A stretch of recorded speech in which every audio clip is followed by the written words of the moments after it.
Hello, hello. Can you see me? Can you hear me? Can you let me know in the comments? That would be good. Am I loud and clear?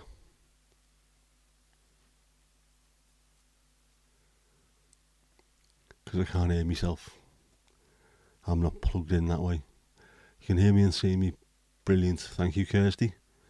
And Botrix has joined the channel. So, Steve, how you doing, mate? You okay? Kirsty, how you doing? Hadwig, hoe gaat het met je? Loud and clear. Happy days. That's what we need. That's what we need.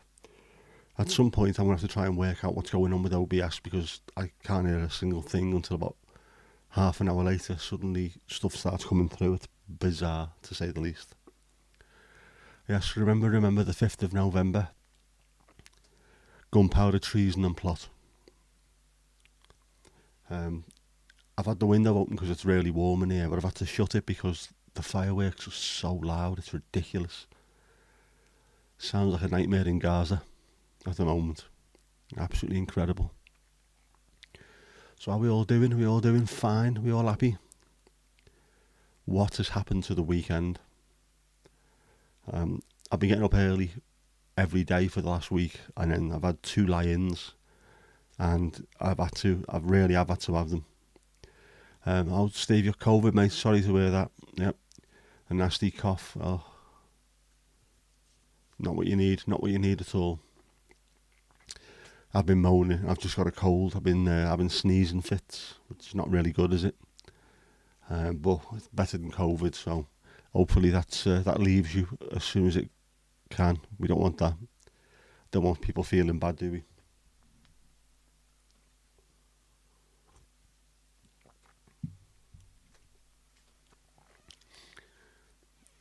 Yeah, get well soon. I think we can all get behind that. I must be one of the only people on earth who hasn't had it yet. It's bizarre. I know people have had it 3 or 4 times, and then for some reason I've just completely avoided it. No idea why. Mind you, I suppose I was a bit worried about my dad when he had his heart surgery, so I was being really careful, and then time in hospital, and then just time being at home, not going anywhere, so probably I've not been out as much as I would have been normally. Happy with yesterday's results, Steve. Do you know what? If you'd have said you have a point before the game, I would have took it, definitely, because Brighton are a really good side. But the way it happened, just a fluky goal, it slightly annoyed me that we've missed out on another 2 that we could have really done with, but they are a good side, Brighton, so I'll take that. Hadwig only had it once, as far as you're aware, and had palpitations for a year after. Oh man, that's not good. Not good at all.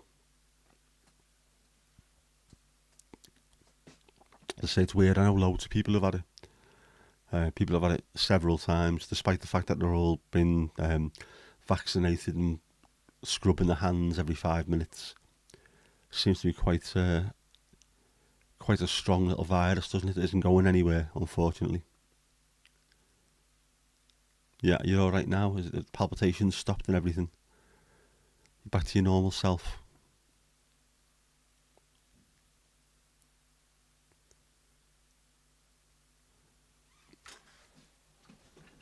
I mean, I'd be all right, because to have palpitations, you need to have a heart in the first place, don't you? But it's bizarre. Are we stuck with it now? Is this it forever? Cold, flu, and some kind of coronavirus. It's strange, isn't it? And obviously, all the stuff that we did to begin with, the social distancing, that's ended. So are we just going to be at that point where every year you will catch it whether you like it or not? Because there will be some people going around licking door handles, which they seem to love doing at the moment. Everywhere you look, there's someone who's coughing and spluttering without covering their mouth. No symptoms since a year ago. That's what you want to see. Everyone needs to be happy and healthy and doing the best he can.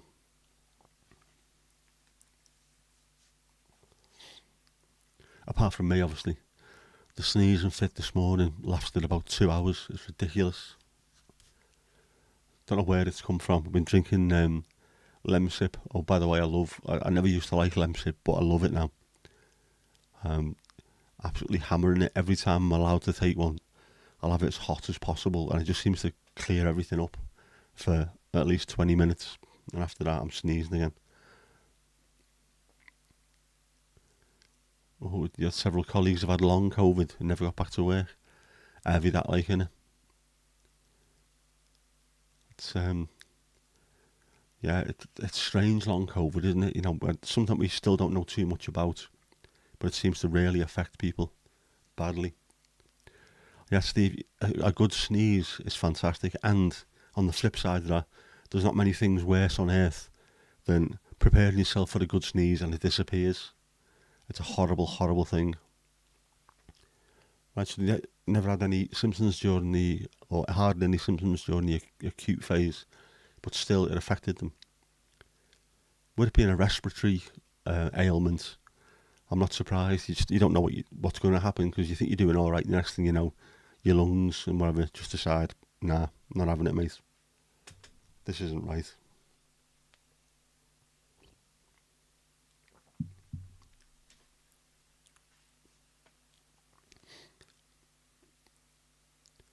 Yep, sneezing helps by looking at the light. The overlap of the neurological system of your nose and eyes. Yeah, it's all connected, isn't it? Ears, nose and throat and all that stuff. Which is why, of course, the majority of taste isn't in your taste buds, it's in your nose. So again, where I've come up with phrases in the past which sounded stupid, they're not really stupid. Something tastes like grass smells. Makes perfect sense to me.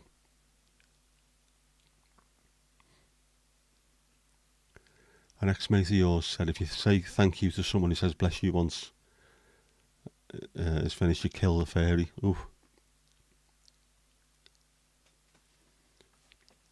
My daughter always says bless you, which to an atheist, it's like, behave yourself, wish you, but it's not the devil coming out.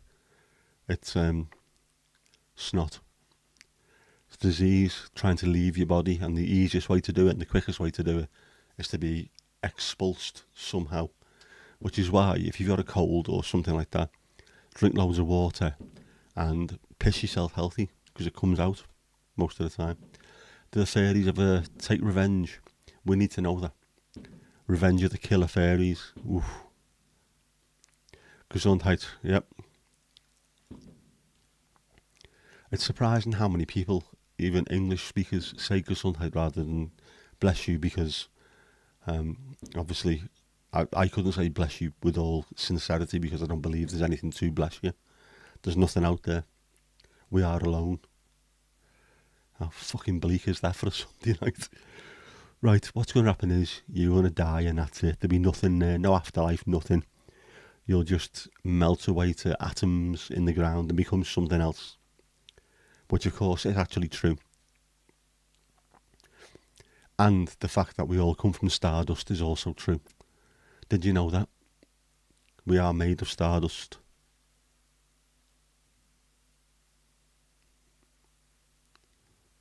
When a star explodes, when it crushes in on itself, when its mass is no longer stronger than its gravity, it collapses and then explodes. And all the elements from hydrogen and helium all the way up to the heaviest elements, uranium and what have you, are all made in there, including carbon, which is mostly what we're made from. We are all made of stardust. And at some point we go back to those elements and then become something else. And, you know, knowing my luck, I'll come back as, I don't know, a slug or something. I'd rather come back as a bit of rock, as a mountain. I'd love that. Come back as a mountain. That'd be great, wouldn't it? Yeah, we do say Gesundheit. We're not really good with German. Well, I'm alright with German words on account of the fact that I can speak a bit of German. But English speakers on the whole don't really tend to get it right. Although we don't get anything as wrong as Wayne Newton. And if you've seen Ferris Bueller's Day Off, you'll understand the song that he sings in Chicago. It should be Dankeschön, but he sings it Dankeschön. What the hell is... How do you get Dankeschön from Dankeschön? I just don't get it. So Wayne Newton, if you're watching, you're a dick. Yeah. Goedenavond. Good afternoon. How you doing, Casper? How's things, mate? Gold is made in the inner bit of stars. Everything is. All the elements are. Every last little wig that we've got. Obviously, the sun, as we know it, is all hydrogen and helium. The two lightest elements. When they collapse and smash into each other, they become heavier elements. And it takes a hell of a lot of energy and things and gravity to be able to create the heaviest. We are mostly carbon. I watched a brilliant thing on that about what we are, how we're made. I think, again, it was a Brian Cox thing, I think. The human universe, it might have been.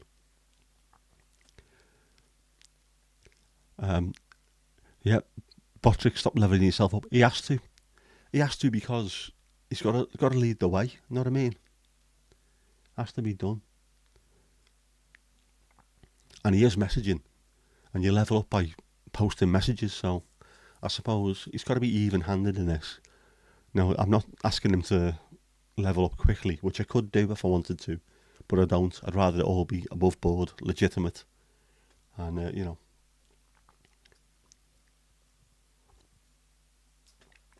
Daniel, how you doing, mate? It is indeed bonfire night. Either that or the Russians have attacked, because it is bedlam out there. It is crazy. Went out yesterday, I had to take my daughter into town, and there was the Festival of the Dead weekend going on in Southport, because we had Halloween like sort of the end of last week and bonfire night. Now they sort of mixed them together with Dia del Muerte, and there was fireworks everywhere. I put on RDA, no I didn't, I put on the Instagram the Ferris wheel that was lit up in red, and there was a rave down there and all kinds of stuff. Sounds like everyone was having a bit of a laugh. Looked great. But when it's just round here, around your house, and suddenly there's something exploding, which sounds like a proper bomb going off, it's slightly concerning. We haven't got any animals apart from the people that I live in the house with, but I feel sorry for the animals because those fireworks are getting bigger and bigger and louder. It's crazy. Most of the bangs are over. Are we talking about firework night, or is this just an age thing, Steve? Is this what it is? We've reached that age where bangs are no longer important. We've still got loads of them going off. I've said before, haven't I, Southport is quite famous for fireworks. We have the British Musical Firework Championship every year in September, October, which is incredible. But as a town, we seem to be used to just any occasion. Doesn't matter. If someone's birthday, send up fireworks. Someone's dog's died, send up fireworks. It's mental. But I've had to, it's warm in here, and I've had the window open, I've had to close it because the fireworks are just that loud. It's crazy. But I do like it. I mean, I've not been out tonight. I normally go for a bit of a walk, but I like the fact that it's a little bit cold. It's been pissing down all day. Although, yeah, typical, it's dry now. But even though it's cold, it's still warm at the same time. Because you get the strange heat of loads of bonfires everywhere, and fireworks just gives it a strange, I don't know. It might just be because the wind is carrying what feels like heat. It's boss, I love it. And the smell of it. Fireworks is only illegal to fire off between December the 28th and January the 5th over there. How do we tell them all about fireworks in the Netherlands? Is it pretty much the whole of December and the beginning of January? It's the same thing, isn't it? And for us, you can do it any time of the year if you want. Which just so happens that, of course, we have the 5th of November. Because the famous gunpowder plot with Guy Fawkes. I wonder what would have happened if they'd have been successful. Often wonder that. What really would have happened? Would we have been completely different as a nation? So that's strange, isn't it? strange that they tried and almost got away with it. And then in the 1980s, the IRA tried to bomb the Tories in Brighton in the Grand Hotel and still didn't do it.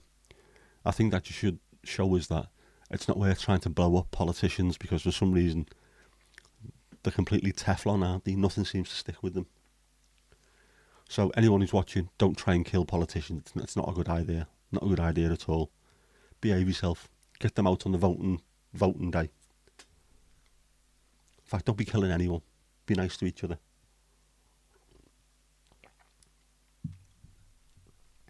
We do like starting fires over there. And they do, again, in the Netherlands. I mean, we have the 12th of July. If you have a look at Northern Ireland on the 12th, the Protestants burn huge, huge bonfires and will set off fireworks and, well, Molotov cocktails as well at the police. But it's crazy. But there used to be a thing on the beach, didn't there? I can't remember where it was, where you'd have two separate bonfires, and whoever was the highest won. I watched the programme on that. That might have been on Coast. But it was getting to the point where it was above the legal limits, and the councils, I think, said, no, this is getting out of hand. Someone is going to end up dying in this. Scheveningen, was it, yeah? Almost burned down 2 years ago because of the beach bonfires. That'll be the one. Not a good idea. Massive, huge bonfires, and I mean huge things. Look like small mountains. And then if you've got wind coming in, which obviously you will do coming in off the North Sea, blowing embers across the town, it is not a good idea. Yes, Scheveningen, which of course was one of the passwords, wasn't it, years ago? Which the Dutch used during the Second World War because the Germans couldn't pronounce Scheveningen, Schaatsen and Schoen, I think it was, which is the town of Scheveningen. Schaatsen are skates and Schoenen are shoes. I'd have been alright, as would most Scousers and most Welsh and quite a few Scots. Right, the max height is 40 metres or so. Oh, so they're only small now. Jesus, 40 metres. Yeah, to identify German spies. I was telling people that, and they just wouldn't believe me, because obviously I make up loads of stuff anyway. That's one of my joys in life. Just constantly making shit up to amuse myself. I made up, there was a ginger girl who worked with us called Sarah, and I just made up the fact that she spoke fluent Welsh because I was bored one day, and within the space of a couple of months it became just a fact. She spoke fluent Welsh. I think she asked me one day, why did you say I spoke Welsh? So I was bored, and from where I was sat I could look out and see the hills of Wales, so 2 and 2 together, she speaks fluent Welsh. Yeah, this one's actually true. It is. Most things I say nowadays are genuinely true, unless I'm bored, at which point I will just make up things. But then when I make things up, I'll put them into poems, or I'll make it obvious that I'm making things up. Or Jeff might come up with them, or Horace or Kippers might come up with them, because, you know, they're not me, are they? Obviously they're not me. They are their own people. Kev, now then, how you doing, mate? Good win for you this weekend. Didn't see it. I haven't seen any football this weekend, apart from I just watched the Charlton against Cray Valley Paper Mills, which was absolutely amazing. The Molotov cocktail was invented by the Finnish. Yeah, I think I've heard that as well, Kirsty. I know Molotov is, he was Russian, wasn't he, Molotov? He was part of if you watch The Death of Stalin, the film, he was played by Michael Palin. He was one of the quorum around Stalin, all his mates, Molotov. Like I say, Northern Ireland are quite fond of a Molotov cocktail or a petrol bomb. And the price of petrol these days, I don't know if they can afford to do it. Have they changed? Does anyone know? I've got mates in Northern Ireland. I should ask them, really, shouldn't I? What you throw nowadays instead of petrol, because it's far too expensive. They must have something. I can see this thing getting banned from the VOD. YouTube have decided there's talk of explosions, Gaza and petrol bombs and bonfires and things. It's bonfire night. Fires in the air, fires in the heart, fires in the soul, man.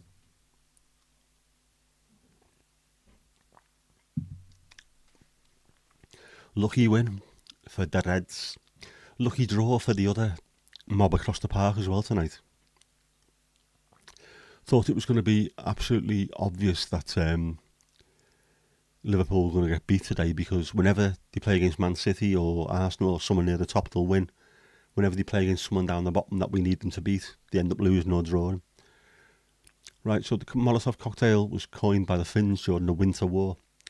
Yeah, and it was Vyacheslav Molotov, yeah. He was played by Michael Palin in The Death of Stalin, and if you haven't seen that film, you should do. It is hilarious with a fantastic cast. You just do candlelights towards the Queen. That's fair play. Terrible match, because I never seen it. Was it Fulham you were playing? That's how bad it is. I haven't even looked at the any of the football this weekend. I put Match of the Day on last night to watch our goal and their goal, and that was about it. I never even made it to the match. That's how bad it was yesterday. I had me smock, which I still haven't been able to wear in public yet. Me proper Heroes of Telemark smock. New pair of combats. I've got 2 pairs of jeans that I bought before lockdown. I still haven't been able to wear them. They're 3 years old and I haven't even worn them yet. And I was ready to go, dressed entirely as Liam Gallagher. And no, never made it, because I woke up on Saturday feeling like 10 kilos of shit in a 5 kilo sack, which wasn't good. I think it was to do with one of the winter wars with Russia, in one of the world wars. Finland have got a strange relationship with Russia. Well, for a start, if you believe the internet, Finland doesn't exist. This is true, apparently. Finland and Australia both don't exist. They're just made up. Conspiracy theories online are wild, aren't they? And while we're talking about conspiracy theories, very quickly, landing on the moon. Let's just address that thing, because we're talking about Russia as well. Right? Every single radio telescope in the world was tracking the moon, the whole of the operation, taking off from America, getting into space and landing on the moon. Everyone was fixed on it. Jodrell Bank, just down the road from us in Cheshire, followed it all the way.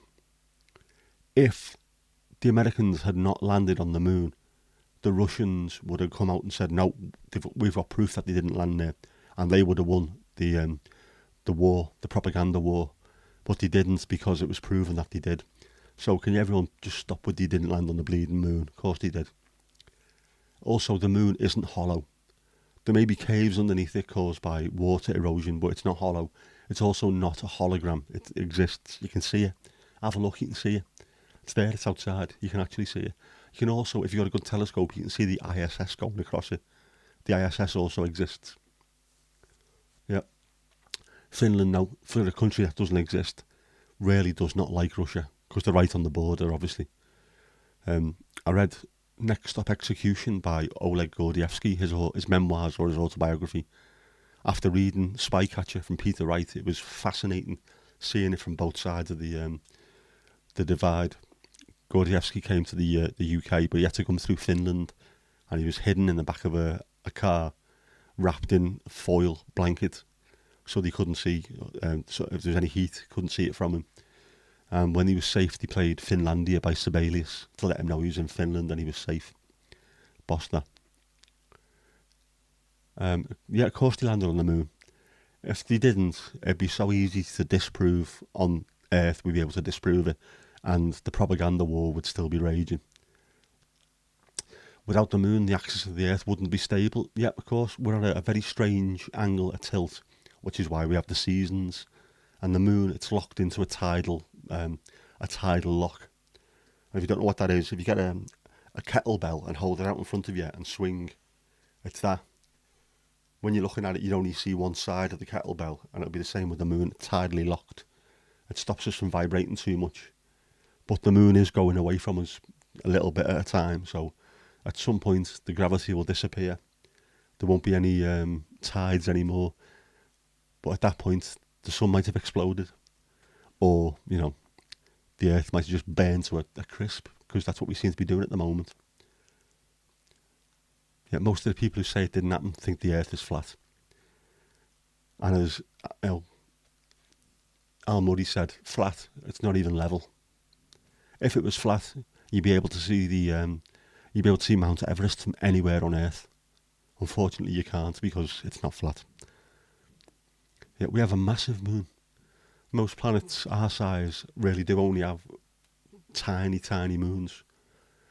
Our moon, of course, it is huge, but it would fit in Australia. That's how big Australia is, by the way, in terms of diameter. You can take the moon, that thing there, pick it up and do that over Australia, and you can still see either side. There's room there. Yeah, very lucky. Lucky it was caused by a massive something smashing into us, which started our spin in the first place, gave us the moon, gave us life. And without the sun, we wouldn't be here. That's the one true power, the sun. That gave us life, and it will eventually it will take it away from us. And a planet the size of Mars, wasn't it Theia, was it? What was it called? That's going to bug me. It might have, no, it wasn't Theia. It might have been, I don't know. But bang, yeah. Cats would have knocked everything over by now if the world was flat. You see, now that is the kind of thinking I'm on board with. They would have done, absolutely, if everything was flat. And you'd be able to fire a laser from here to New Zealand or Australia. You'd be able to fire one straight at them and have someone catch it on their hand and burn to a crisp, but you can't because it would just go into space. Dead easy, these things. There's some fantastic stuff. If you watch Simon Dan, his Flat Earth Fridays are absolutely hilarious. Some of the things people come up with, brilliant. But of course, the Flat Earth Society, famously on their webpage, we have members all over the globe, so even they agree it's a bleeding globe.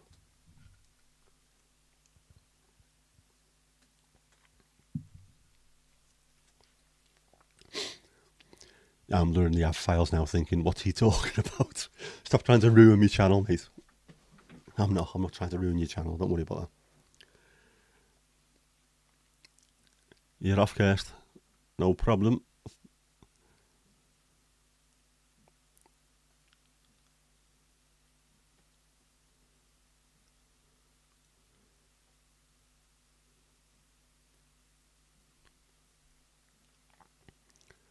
Yeah, it still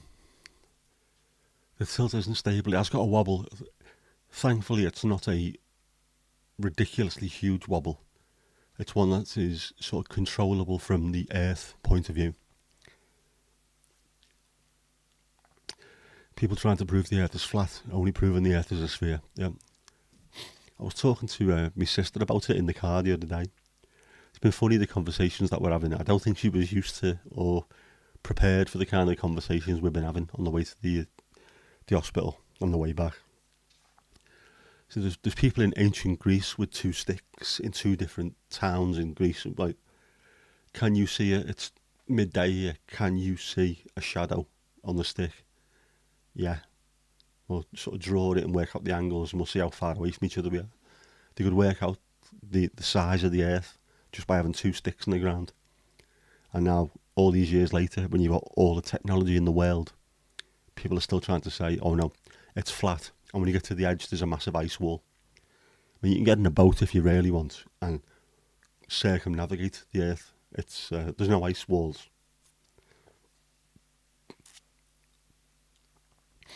It's a huge wobble. It's just over a massive time span.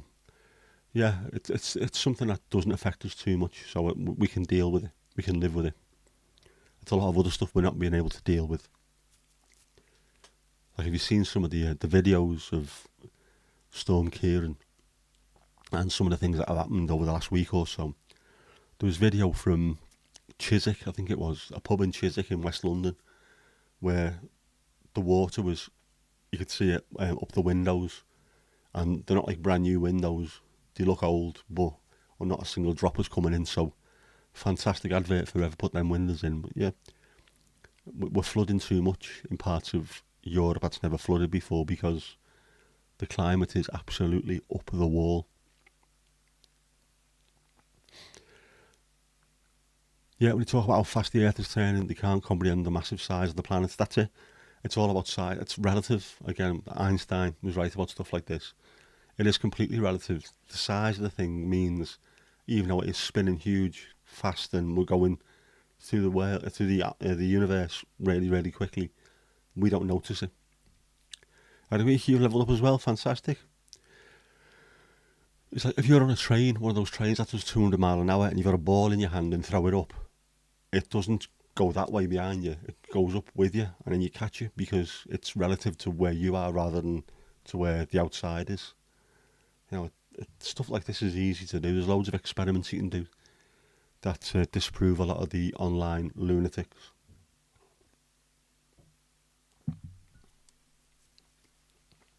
Or the Southampton squad, as they're known. What is going on with Ricky Lambert and Matt Letizia? They absolutely lost the plot completely.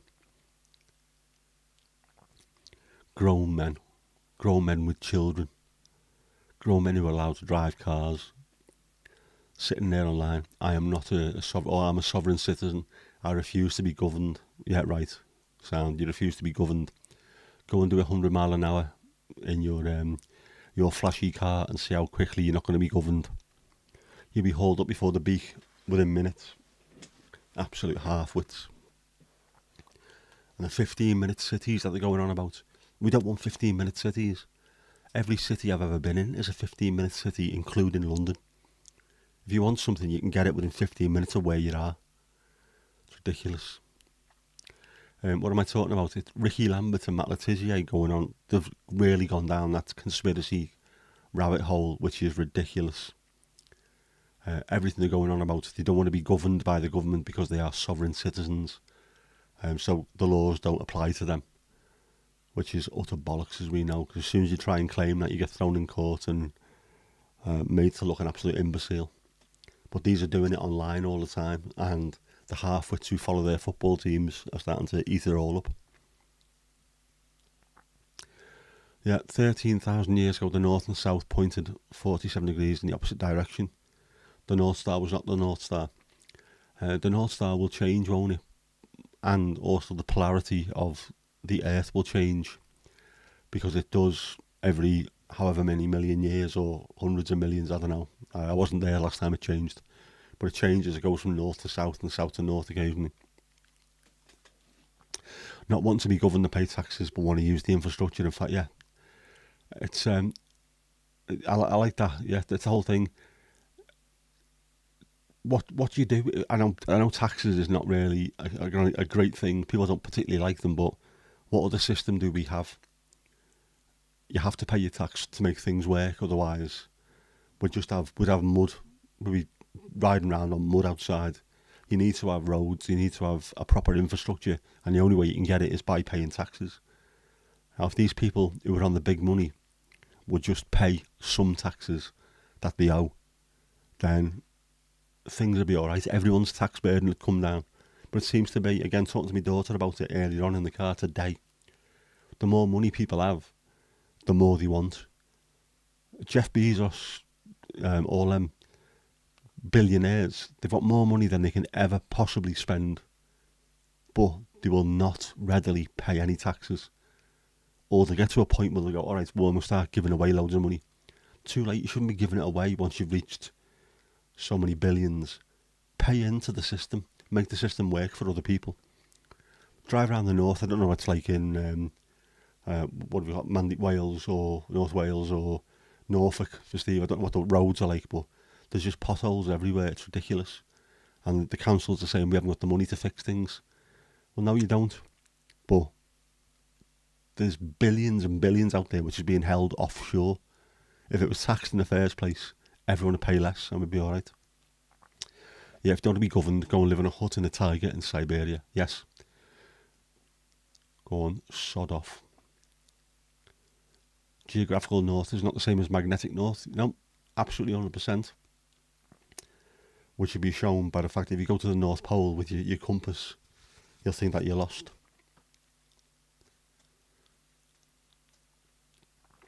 Siberia, man. I watched again a documentary, and someone went to Siberia. I think it might have been Departures. Great show, by the way. Just two young Canadian lads travelling the world with a couple of their mates.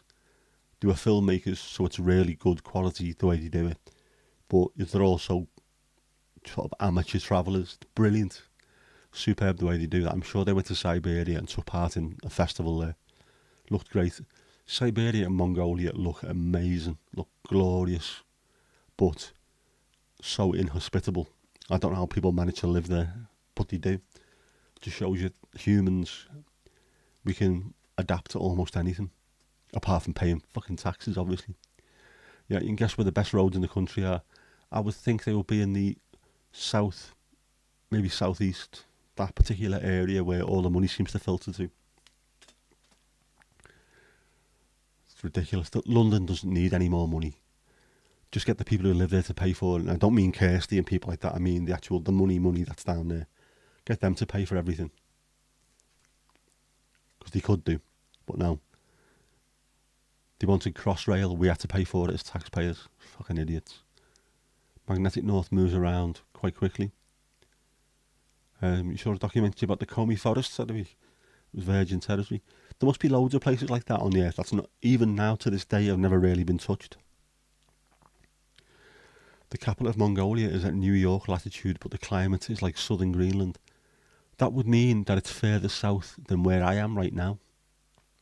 That is crazy. I didn't realise that. Ulaanbaatar, isn't it? Because we're further north in New York. We're on level with Newfoundland and Canada. But we have the Gulf Stream, which keeps the UK a lot warmer than the rest. The best roads are in the Netherlands. They certainly are if you're a cyclist. Even when we were there in the early 80s, it was fantastic. Yeah, Steve, I've seen The Long Way Round with Ewan McGregor and his mate. Oh, I can't remember his mate's name now. Ridiculous. Long Way Round, Long Way Down, and also Charlie Borman, isn't it? He does another one, Charlie Borman. He does Ireland to Sydney by any means necessary, which is superb. That was on BBC, so it might be on the iPlayer. Same thing where any kind of vehicle that he can take, he will take, apart from trying not to go on a plane. So loads of boats, loads of trucks, shitty old cars, and he'll try and drive as many of them as possible. Anyone following Itchy Boots? It's a woman travelling the world by bicycle for years. I've never seen that, but that sounds my kind of thing. I love seeing stuff like that. Just get out there.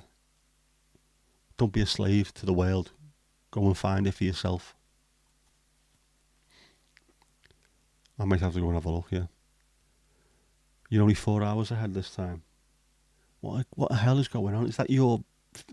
Man, is it your phone that's knackered, or have I got something set up wrong? Don't know why I'm looking down there.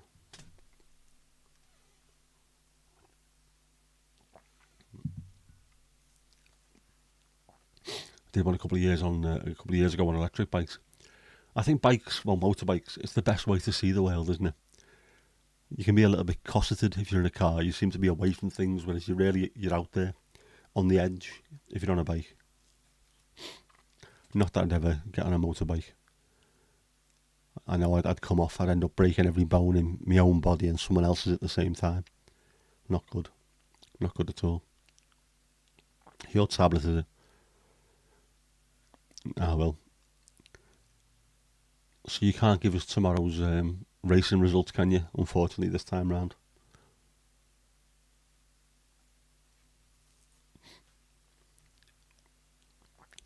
Those e-bikes, not just the e-bikes, the motorbikes, just the normal electric cycles, they're dangerous, aren't they? I've seen loads of people who ended up snapping wrists and things because when you try and add a little bit of thrust and you're not used to it, the whole bike flies up from behind you and very, very dangerous. The dark times have started in Greenland. Every day more villagers enter polar night. Oh, I can imagine that plays havoc with your mind. Just not knowing at all. How do you get used to it? How do you get used to the fact that you wake up and it's dark, all day it's dark, and you go to bed and it's dark, nothing changes? I don't know how you get used to it at all. Got to be a special kind of person to live in stuff like that, I think. She seems nice and comes across all kinds of obstacles. I am not surprised going around the world on a motorbike. You really would, wouldn't you? Mandy, the fireworks were pretty and very loud. I can imagine they were. They don't mess around, do they? Did you just get yours this year, or did you manage to see any landlord knows as well? Llandudno. Yep, Steve. Good idea, hibernating. Couple of beers. Decent coat on. I'll see you in a couple of months' time. Or however long it takes.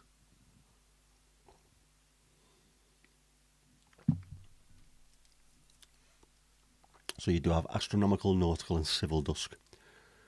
It's only in the far north they enter complete night, 24/7. Yeah, even so, that it's just that. I suppose it's because we're used to it. We're used to having daytime being day and nighttime being night. Not 6 months of one and then 6 months of the other. It's absolutely bizarre. Yep, I do the same thing. I like seeing the colours, but the loud screaming and banging fireworks are just, they're a bit too much at times. They sound a little bit over the top, don't they? Llandudno was last week. You watched them from the conservatory. I'm surprised they didn't have another one tonight.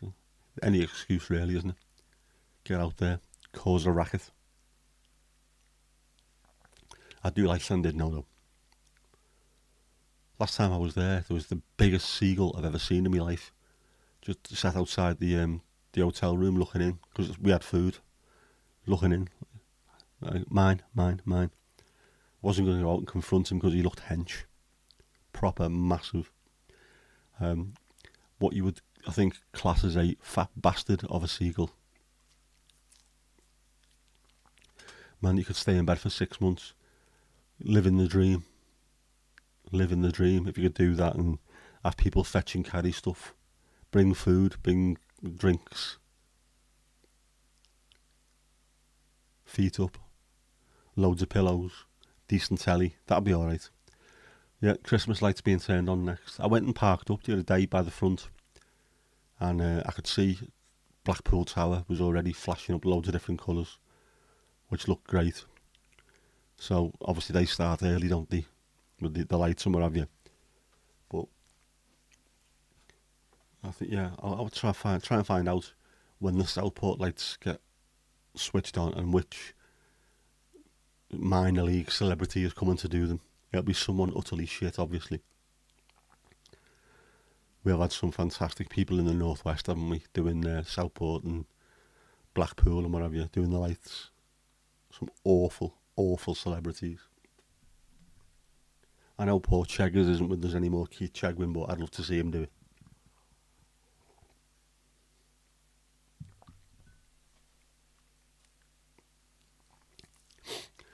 So the Christmas lights and decorations only go up after the 6th, right?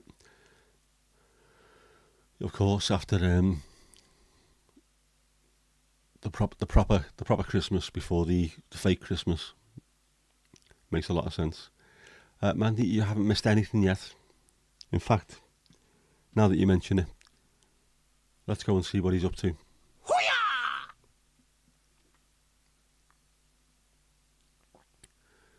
Jeff with his Tales from the Crypt. Wonder what he's up to this week. Guy Fawkes night, bringing fire to the skies. Yeah, it looks like him, doesn't it? He looks the kind of person to do that. Christmas in 1473 apparently was a good day. Looks like he's having fun. Oh, and hanging 10 on Big Wednesday.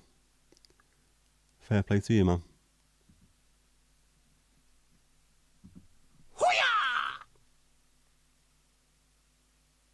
I didn't know Jeff was into his surfing. I certainly didn't realise he knew what Big Wednesday was. What do we think of the new M&S advert? I haven't really seen it yet. It's been on, but I haven't really watched it. This is the one with Ryan Reynolds doing the voiceover. I know he's got a Wrexham badge in there somewhere, hasn't he? That must have been his little thing. I'll do your voiceover and make sure Wrexham gets in there somewhere.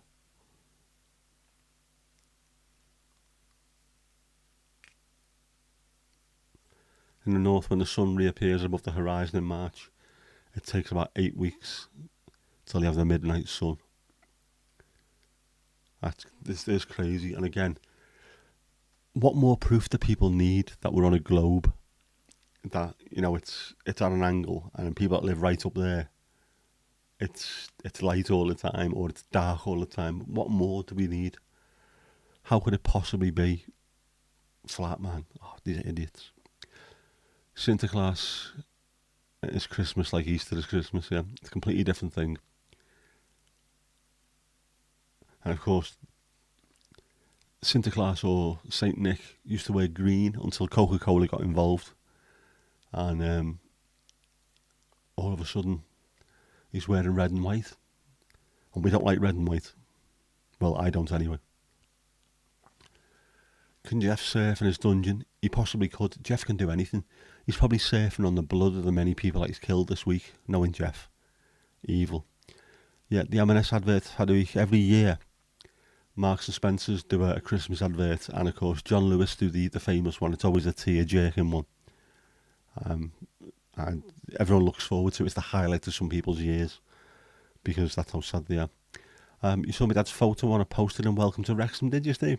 Was that when he was doing the after dinner speaking, or whatever it is, before the dinner, before the match speaking at the Mice Gwyn? He's going there again next week, I think it might be. They keep inviting him back because he did one side of the ground last time, so the other side want him back now, so he can go and talk to them. Still very, very popular.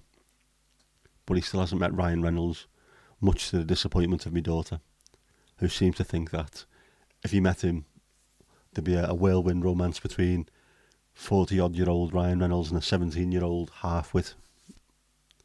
But there you go. How does Jeff feel about Black Friday? It is still called that, even with PC. It is still Black Friday. Jeff loves it. You can never have enough knives for Jeff. And that stuff for getting rid of blood off walls, he seems to love that stuff as well. So in the Netherlands, he always wore red because bishops wore red. Oh, right, I did not realise that. Even though I lived there, I didn't realise that. All the stuff I'd seen, it was he used to wear green. I was Maltese. They were in a shop and they found a Wrexham Legend poster. Ah, right. See, straight away, Wrexham Lager poster, because that's what he was famous for drinking there.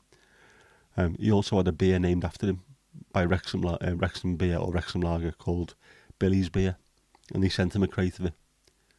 I've got the picture of it somewhere on one of my old phones. He's taking a diving header, flat out taking a diving header, and that's on the front of the bottle of beer. So not too many footballers get a bottle of beer named after them. He did. Fair play to him, like. Yeah, he was from Turkey, was he? Nowadays Turkey. That must be St George, who had Maltese connections then. Oh no, St George was also the patron saint of Malta, wasn't he? Oh, I don't know, I'm confused. Blame the cold. Yeah, Turkey, of course he was Turkey. Which he mustn't have liked. Which is why we slaughter turkeys at Christmas.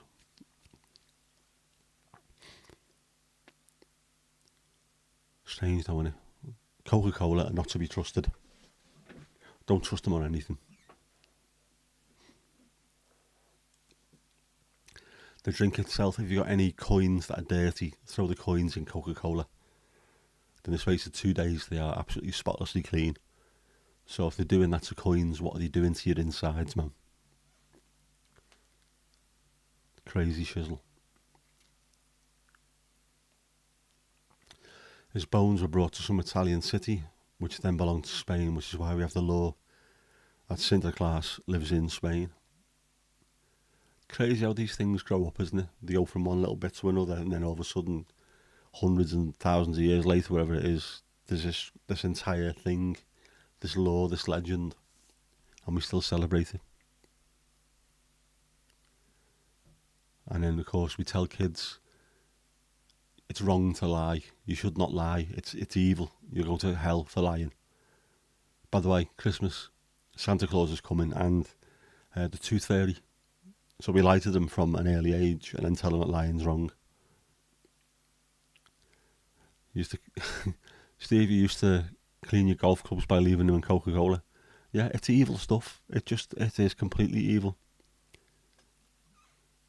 Denmark don't really do turkey. As the Fast Show once said, it's just a fat bastard chicken.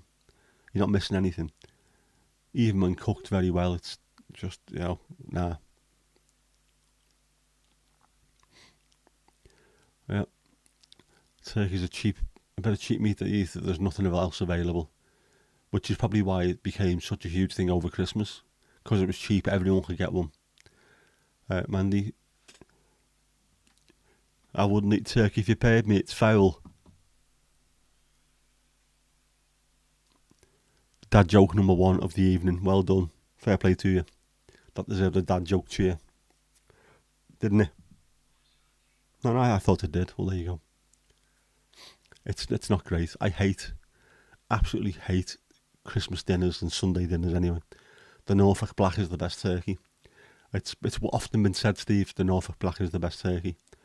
Norfolk, of course, is very, very well known for turkeys, especially, and anything like that. It is, in fact, they are beautiful, aren't they, as Bernard Matthews would tell you. But it's strange, it's the only time we eat it is at Christmas. I don't know many people that will eat turkey any time else during the year. I know it used to be geese rather than turkeys that we ate, but, everyone's just, I hate it. I hate Sunday dinners. Can't stand it. Don't like roast dinners at all. I used to get myself to the point where every Christmas they'd been eating all theirs and I'd have a lasagna or something, or a Chinese, a pizza, anything to avoid that shite. You either eat duck or a special pig roast at Christmas. Duck is an old school sort of Christmassy food. I don't mind duck, especially if it's with pancakes. Pig roasts, I'm not a huge fan of pork, never have been. I don't mind bacon I can get away with because it's fairly thin. Gammon, not having it. And sort of pork chops and what have you.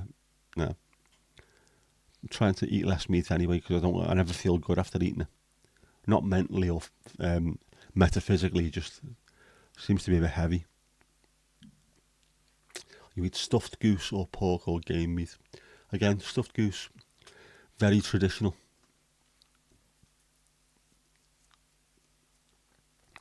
Hugely traditional in the UK, but no one really has it anymore. I suppose there will be families who are real old school who will have goose.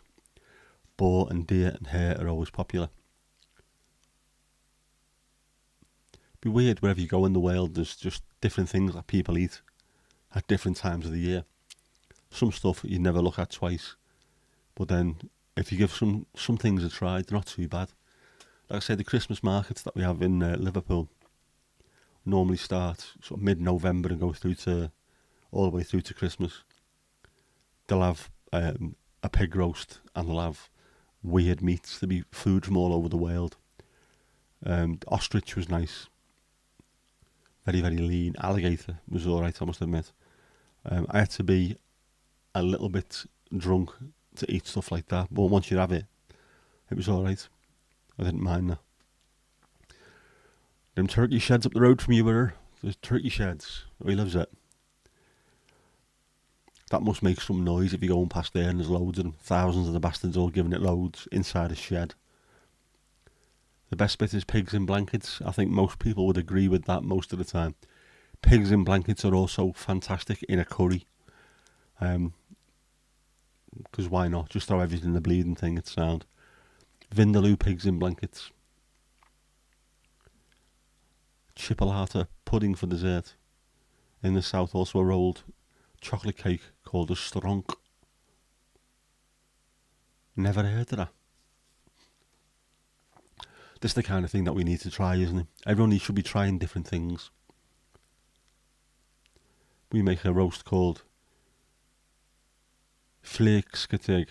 Vleeskesteg. Very good. Duck is the best in your opinion, Casper. Yep. Duck's fantastic. It's very fatty. That's the only problem I find with it. It's alright if you got hoisin sauce with it and a pancake, but it still can be quite fatty at times. It's like a block of wood. You're from Norfolk, not the southwest. Yeah, it's the same accent. If you just tell someone it's the same accent, they'll believe you. I know it isn't, but you know. I used to be brilliant at accents as well, but I think I'm struggling since my brain decided to leak down the back of my neck. Yeah, it is allemande for dessert. It's a Danish dessert. Again, there must be loads of stuff around the world that's really, really nice, and we just never get a chance to sample it. Some stuff, obviously, I really wouldn't want to touch. My dad went to Morocco, and they were trying to get them to eat monkey brain and things like that, and soup with eyeballs in it. No. He did have sort of dry roasted crickets and bees, which he didn't mind having a try because he's like that. Don't think I could. Monkey brains. Why? Can you not order a Domino's? Don't need to be eating monkey brains. Almond rice with berries. That sounds familiar. Rice, rice, allemande, almond. Yeah, of course. Yes, man, you're going to say you've never eaten duck, but crispy duck is your favourite Chinese food. I bet you there are tons of people who say the same thing. I've never eaten duck before. Never eaten duck. No, never touched duck. How about the Chinese? Crispy duck and pancakes. Oh, yeah, I've had that. It's still duck. Peking duck. Different one, but also very, very tasty. The next day you take the leftovers and fry them like thick pancakes. That's sounding good, I must admit. Don't ever eat brains. Think about the prions. Yeah, nah. Mind you, I'm the same with milk. I was again talking to my sister about it a couple of days ago.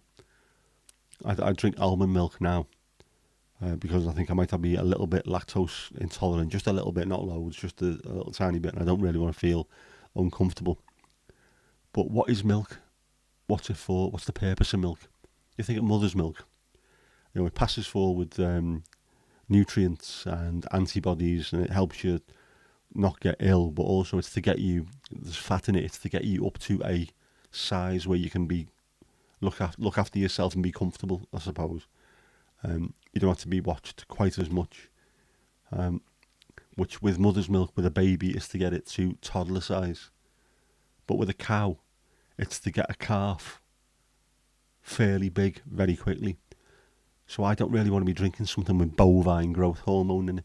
If it's to get a calf to the size of a skinny cow within a few months, it can't be doing your body any good whatsoever. How do they milk an almond, Steve? With great difficulty. With great difficulty. I know you would love to stop using dairy, but you don't know how to replace cheese well enough. That is an absolute killer. There are vegetarian cheeses or cheese substitutes, some of which are quite nice, but nothing will ever replace proper cheese.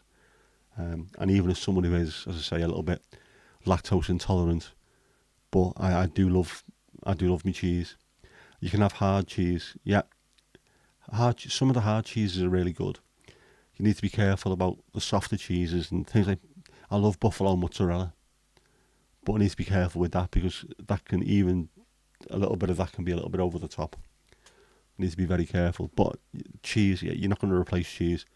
I have got some Via Life smoked cheddar, vegan smoked cheddar stuff, which it actually tastes quite nice, but is a bit like eating the sole of a shoe, but it does taste alright. You would stop eating for ethical reasons. Just have to figure it out. Yeah. I am just worried about the lactose intolerance, but it's buffalo mozzarella, the cheese is the whitest cheese there is. It's fantastic. And it doesn't really taste so much, but especially in salads with a bit of pesto, it's fantastic. I like it. But I have to be careful. And I used to drink loads of milk when I was young. Sort of a mid to late teen. I drank loads of it. I couldn't drink full milk now. Even semi-skimmed, occasionally when I have that, it tastes oily and greasy compared to almond milk.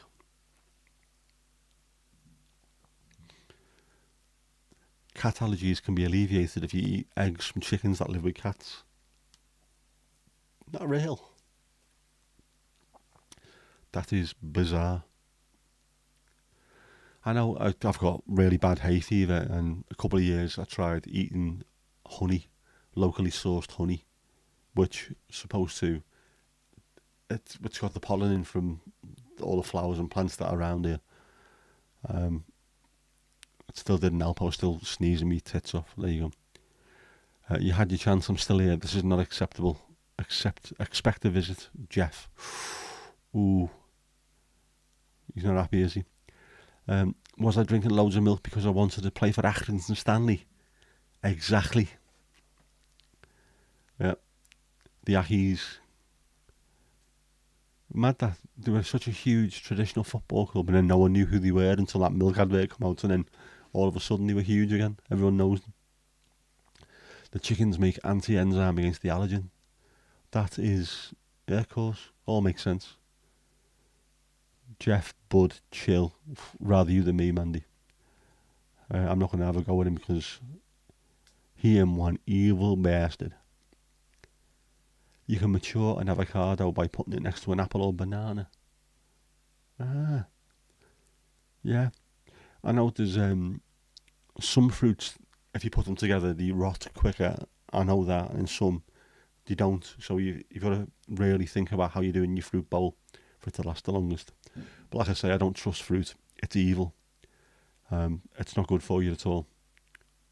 Get rid of fruit. Apart from melon. I like melon and pomegranate and blueberries and raspberries. I like loads of fruits, but it's not good for you. It's not healthy.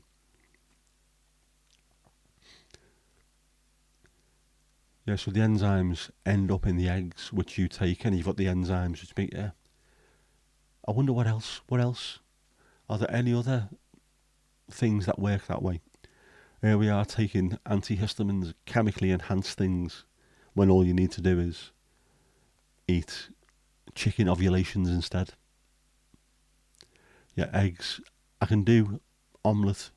I can do scrambled egg. I can eat like cakes or things that are made with egg. Poached, fried or boiled, if I try to eat them, I will vomit my ring up. Cannot have them at all. Just make me sick. The look of them, the taste. Nah. Sack that shit, man.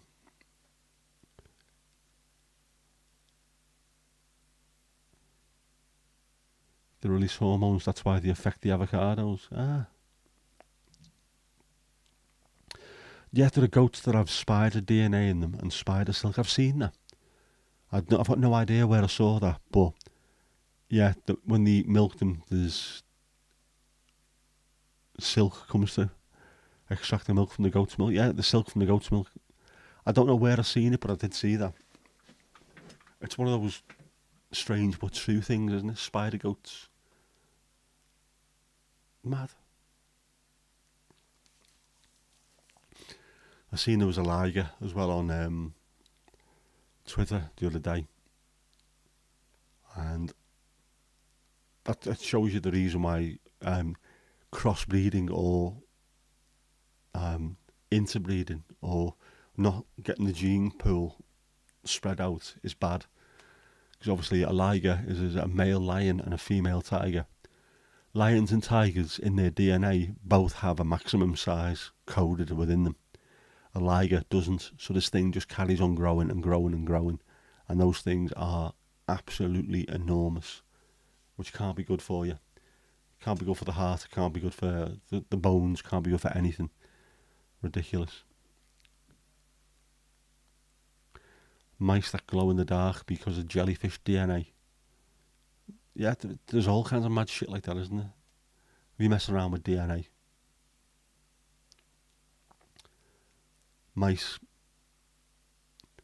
Mouses would be them things. I don't think they call them mice. I think they still call them mouses, but the little scary little runny fuckers, they're mice. I hate mice.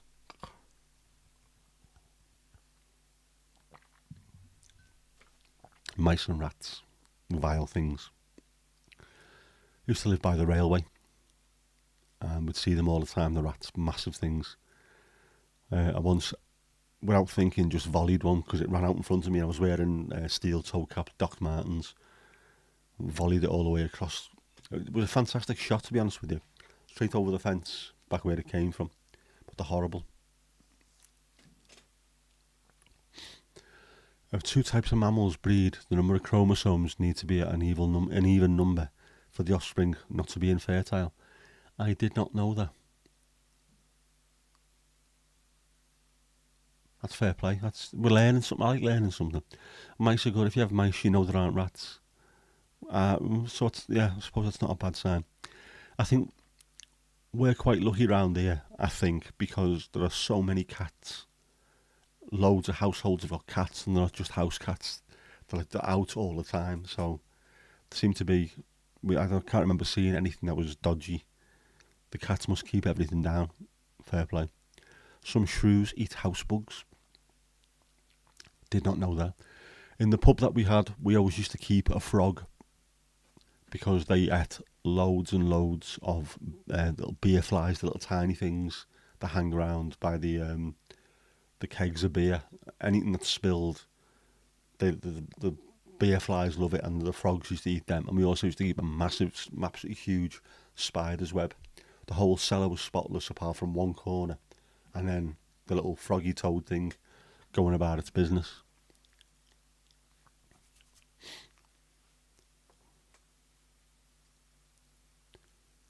Why don't they GM the bamboo that pandas eat? They might have the energy to breed then. Have you seen pandas? They've got really sharp teeth for clawing flesh off the bone and then sit there eating something that's got absolutely no nutritious value in them whatsoever. It's ridiculous. Yeah, that's the reason why they've got no energy. Or to have an early night, I can't be arsed, love. Give them something. Yeah, genetically modify bamboo with something else in it. Protein. Heavy protein. There are rats in the village stream there. Ugh, they are like horrible. They don't serve any purpose either, do they? Apart from if you're a goth or it's Halloween. You could spray a couple of them and have them at your front door. No.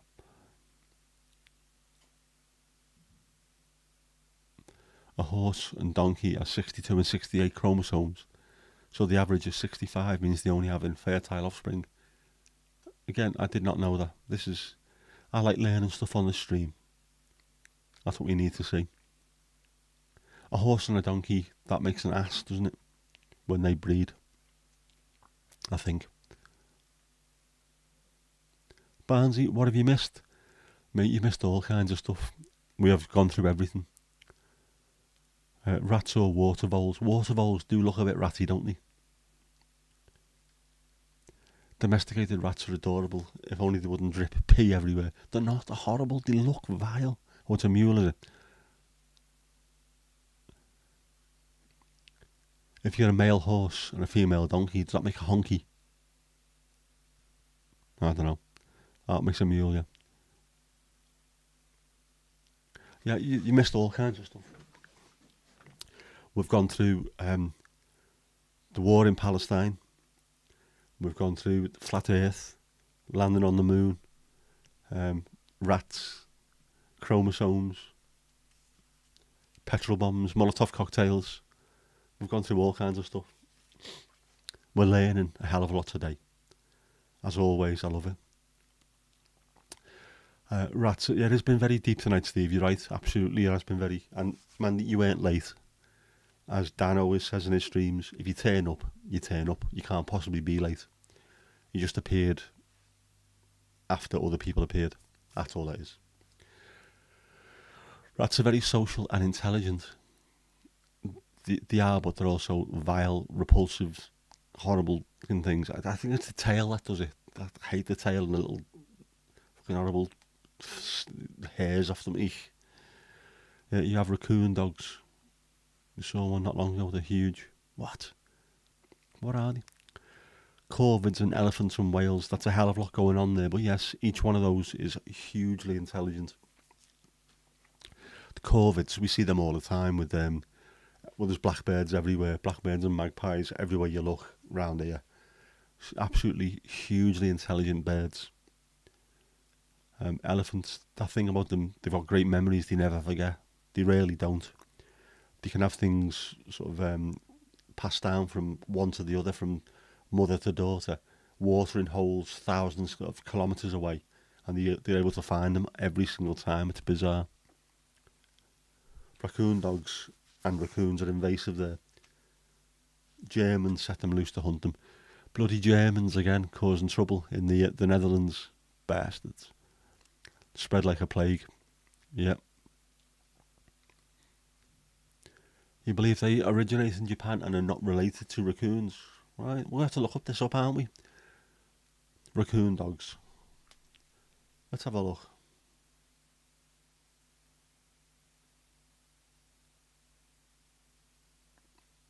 Common raccoon dog. Are they common? Right, first thing is a raccoon. A dog that thinks it's a raccoon, right? What are raccoon dogs, and did they start the pandemic? They need a better press secretary, definitely, because it's not looking good.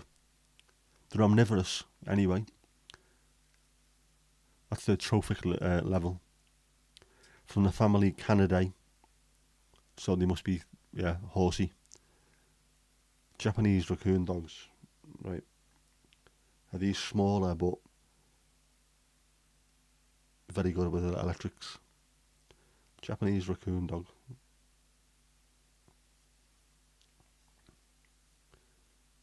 That's bizarre. It doesn't. Yeah, it looks like a raccoon. It doesn't look like a dog, but it is a dog. They're mad. Imagine just turning up to one of your mates' houses and that's there. What the fucking hell is that? Where did you get it from? What has your normal dog been shagging for that to appear 6 months later or 9 months later, whatever? No idea how long it takes for a dog to have its pups, but there you go. Yes, man, you're watching the fireworks, but you still had me on the TV, so I was still getting me watch time. That's what you like to see. I've passed through the 1,000 watch hours, by the way. I only need another 3,000 to get monetised, so how long can that take? I've been doing this, I've had me channel since the 20th of August 2006, by the way. But I've only been doing proper videos since the end of November, I suppose, haven't I? So to get anywhere, I think I've done alright. They're becoming common, unfortunately. But as your mate found a raccoon under a car a couple of years ago. It is very random, but also I'm assuming that's in Manchester because, let's face it, anything lunatic that could happen in the UK could happen in Manchester or Liverpool. Definitely. We are kindred spirits that way, I think. Raccoons and raccoon dogs threaten the badgers. Oof. That'll be a fight now after. Evil, them, aren't they? Badgers, they're massive as well. I think we all seem to think they're little tiny, cute little creatures, and you see them, they look like something off Robot Wars. Just big, chunky little bastards with very camp claws there. Yeah. Grandfather caught one once as a child. It was massive. They are absolutely huge. Almost there, yeah, just another 3,000 watch hours. Jesus. It's so much. It seems like so much, but just seeing over 1,000 watch hours on the YouTube studio, I was like, that's, to be fair, in just under a year, I think that's fair play. So I'm not going to moan about it. If I get there, I get there. If I don't, I don't. It's never going to be my job, this, is it? Let's face facts. I already have my job. This is just something I do to keep myself entertained and to try and help as many people as I possibly can. So fair play. But it's nice seeing watch hours come in, because just there's people out there who are willing to listen to me being a knob. Fair play. People are keeping miniature Highland cows as pets. Are they the ones with the big fringes? Sort of shoegaze cows. Moogaze. There you go. Aberdeen Angus Moogaze. They are cute. They're the kind of things that my sister would put baubles in. In fact, my daughter would probably do that as well. As for badgers, you need coal in your boots, because if the badger bites, it doesn't let go until they hear the bone break. Eek. So if you've got coal in there, when it hears the snap, it thinks that's it, done. Oh, man. And even a miniature Highland cow can rip you a new one. Yeah, they're very strong, aren't they? I think, again, we don't realise cows. They look dopey, but they weigh an absolute, well, they weigh more than a ton, I suppose, don't they? Be careful with them. They're also bullies. Female cows. I've seen, again, a documentary, which I think that was where they mentioned all the Frisian Frisian cows came from one Dutch bull who seemed very, very happy with himself. And we were going on about there's always one dominant in the pack, and she's going around banging into other cows, like, you get out of the way. There's so much weight there, you don't want to get in the middle of it, because that would hurt. Yeah, don't step on badgers. We need to be careful. We can't lose the badgers, because they must be part of an ecosystem that works. Just need to be careful with them.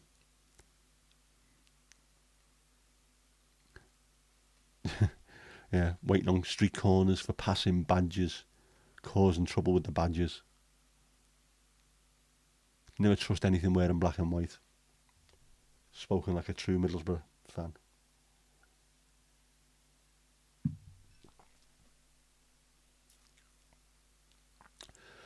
Cows are amongst the deadliest animals in the Netherlands. Would not surprise me. It's the weight. They are huge, and you can't really see what they're doing if they're travelling at pace. And of course, Netherlands is a huge, huge farming country, so it doesn't surprise me. If you're farming things that are that big, you stand the chance of being severely hurt. Speaking of animals, let's go and see what he's up to.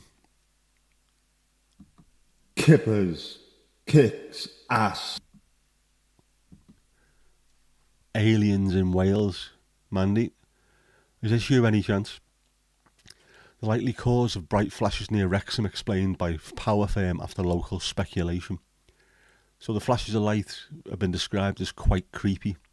One resident said on social media they nearly spat out their cup of tea. And if you know anything about the Brits, if you spit out your tea in shock, it must be really, really bad. The likely explanation is less exciting than fireworks, explosions, or life from other worlds. It's a power company. The circuit between the legacy local grid and Johnstown tripped on October the 30th. I mean, October the 30th, you're seeing flashing lights in the sky. There is a chance they are fireworks, let's be honest, which may account for the flashes described. No customer interruptions, and remedial work has been completed to ensure the continued resilience of our network. How corporate is that as a reply? I hate talk like that. The continued resilience of our network. Have a day off. There we go. Aliens, have a day off. Soft shite. We're in agreement there, I think. Kip. Kippers kicks ass.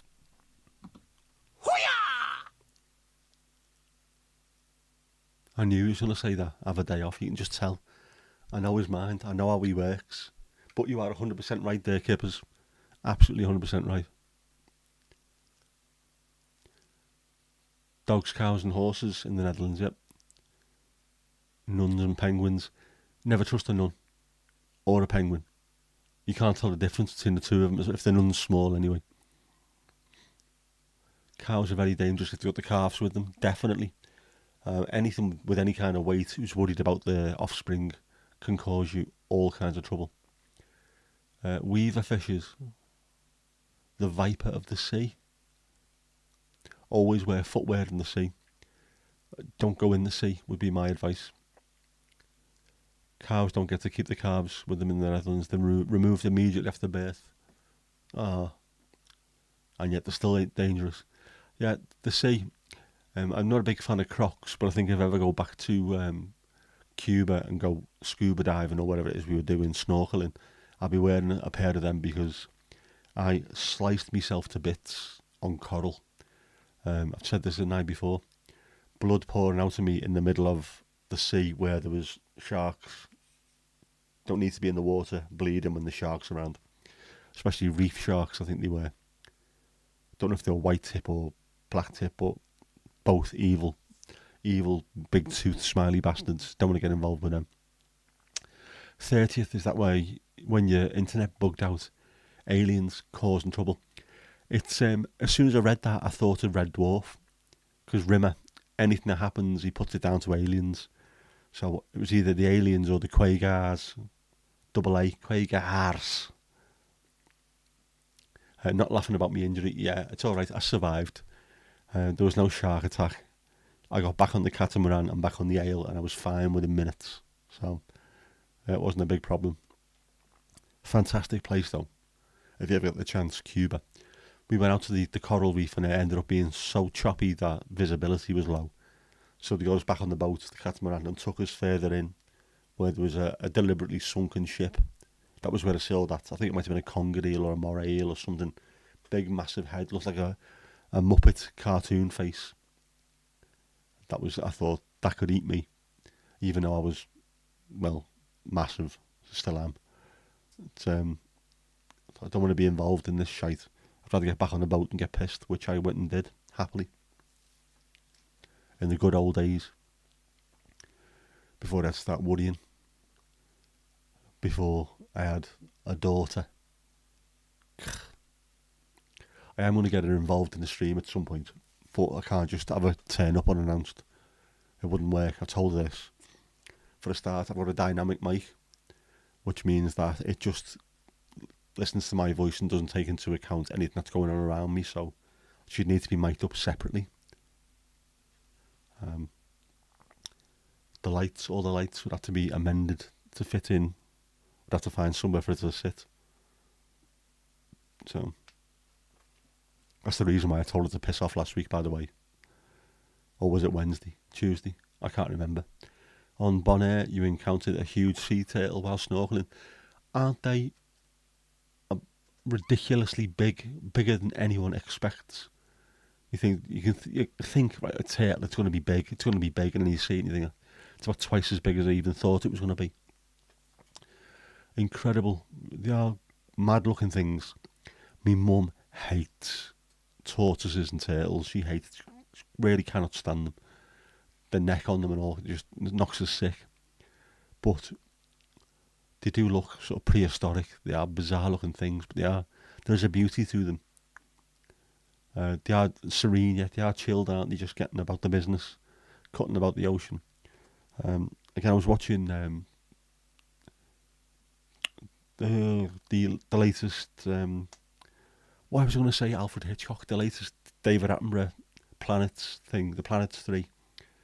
Watching that the other night, and the turtles were in that. Turtles getting stuck in old fishing nets and things. Horrible. According to QI, they taste delicious. According to the whole of the Caribbean, they taste delicious. There's I've seen a fella getting interviewed who said their fridge was always full of turtle. But didn't realise that they were causing problems by eating them. But he's part of the Preservation Society, and the whole island has stopped eating them, or is now protecting them, and they're making more money from tourism, ecotourism, than they ever did through selling them as food. So hopefully things might change when these kids are being brought up to respect the world around us a lot more than we do, people of my age and what have you. I think I might be one of those first generation of people that is a bit more eco-aware and is willing to do things about it. I know sort of my daughter's age, they're all really high up on it, which is why, of course, Greta Thunberg keeps getting all kinds of hassle off the press, is because old men don't like the idea that young kids understand that they're causing the problem. Something brushed against your leg when you were a kid in Windermere, Barnsley. It was probably an old pike. It could have been Jimmy Savile. You never know. You've got to be really careful there. Oh yeah, oh mind you, pikes, they're pretty huge as well. The old ones must be massive, massive teeth on them. Like chicken, all reptiles taste like chicken, and babies as well, according to Eddie Izzard. Everything you eat, what's it taste like? It tastes a bit like chicken. Everything in the world, apart from beef, must taste like chicken.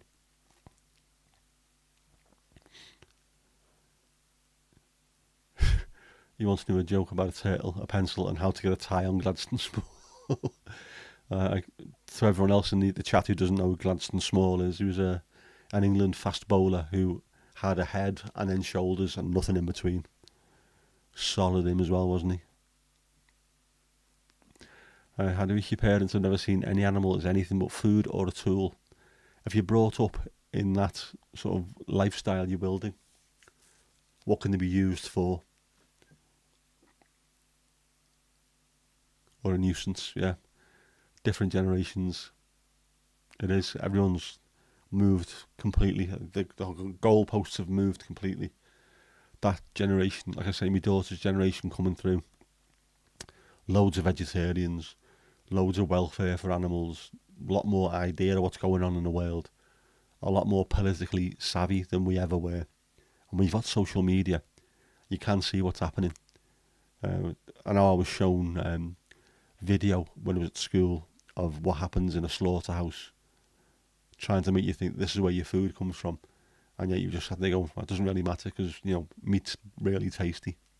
Kids nowadays look at it and go, no, I don't like what's happening to the animals, so I'm not going to eat it. I'm not going to eat meat. They're being brought through and they're completely different. The world is going to look a lot different in the next 100, 200 years. How do you haven't tried babies yet? Good. Good. Apart from the fact that you put yet at the end, that's the worrying thing now. Have you been talking to Jeff? That seems a very Jeff kind of thing that's going on there. Jelly babies, yes. That reminds me. I've got jelly beans. I forgot to put them in the car. I bought traditional Sunday jelly beans for Ewan and Jess. Oh man, what an idiot. I should have put them in the car for them earlier on when I picked them up. Well, if I get a call later, I'll make sure to take them with me. Every generation tends to think the world will end in their lifetime. Probably because every generation it's been very close, to be honest. After the Second World War, we ended up with the Bay of Pigs and the Cuban Missile Crisis in the 60s, 70s, up to the 80s, the Cold War. We've had all kinds of stuff where it could have done. We've got things happening now where we're burning the earth to a crisp, so it has really happened. Steve, yeah, grew up in the Cold War era and didn't think it was going to end. If you watched, was it Shreds? What was it? Threads, wasn't it? That thing that was on TV over here, which is one of the most scary things I think I've ever seen. That's stuck in a lot of people's minds. So I know I thought at some point it might, but I think we were all right. You were canoeing, but it must have been 2.5 to 3 foot long. That's huge. That's for a pike, isn't it? Yeah, your parents knew where the animals come from. If you slaughtered chickens, rabbits when you were a kid, and grandparents slaughtered their own pigs. But if you live in that sort of come from that farming background, there's a lot of subsistence farmers where they don't sell anything. It is literally just to survive and to feed the family. They must know where every single thing comes from and where it goes to. It's not a problem, that really, because animals aren't being brought up to be kept in a real bad way, and you look after them until you eat them, to be fair. That's what I seem to get from farmers. Ones who don't really sell billions upon billions of things to supermarkets. Look after them until the time to give something back to you. Yeah, going back hundreds of years, it is a tendency. We all do. Because things could happen. And of course, tomorrow we could look up and the sun could have just exploded and, send your last couple of texts because in a few minutes you won't be here anymore. So it can happen. One day things will turn to shite instead of improving progressively. It might improve out of sight, it might be fantastic, or the improvements might just ruin everything. We don't know yet. It will just happen. And whatever happens, the next generations will have to deal with. We will see. When the Wind Blows is one of them. This one called Threads, I think it was. I think it's on BritBox, but I remember watching it, and it's a television film about Rhys Dinsdale was in it. That was it, yeah. In Sheffield, 1984. Nuclear war was horrible, absolutely horrible. Yeah, I'm sure it's on BritBox. It's funny, isn't it? I know we've had some US reactors have reacted to public information films. It's like these things are more scary than any horror film that Hollywood has ever produced, and they were on during the day just to try and scare the life out of kids. It's ridiculous. Threads is one of those films that you wouldn't be allowed to show it nowadays. There'd be people fainting in the streets. Yeah, that Barnsley Threads was absolutely bizarre. There's no small farmers there anymore, only the huge farming companies. That's a shame. I know the Netherlands is now it's ridiculous. It's a small place, but jeez, the amount of production that comes from there, whether it's meat or vegetables especially. So I've got a friend who works for a shipping company in Rotterdam, who's always absolutely chocker, always busy, selling stuff all around the world, apart from to the UK, because it's not worth it anymore. Costs too much and too much red tape. Because we're stupid. You remember visiting a relative's farm near a pig's leg hanging over the Arga? Come on, was that Wales, or is that Midlands? We need to know. There's a huge difference there, isn't there? You remember the slaughtering vividly. You got a paw to play with. Yeah, if you pulled the tendon, the chicken claw would close its toes. I remember that. I did a bit of work, sort of seasonal work towards Christmas and stuff when I was about 14, I think it was. Working for Joe Granby's Butchers in Garston. And we used to do that all the time. We used to take stuff round, dropping off. We used to get all the chickens come in and have to put them into breast, legs, thighs, and then all the other shite would get thrown to one side, but the legs were in there and stuff. Ugh. We used to have to take sweetbreads or testicles to a couple of fellas in Speak that used to like them. And I remember one of them picking one up and just eating it raw. And it was the most sickening thing I'd ever seen in my life. I almost vomited there and then. How can you eat that? That's good protein in this, lad. Nah, you're alright. He also sells steak, you know. It's very nice. It hasn't got a vein in it. It's not full of fucking spunk either.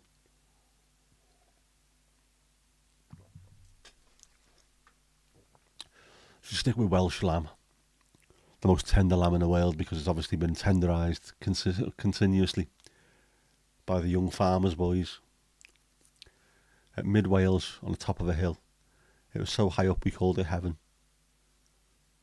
Is that the reason why, or was it a gay club of a weekend?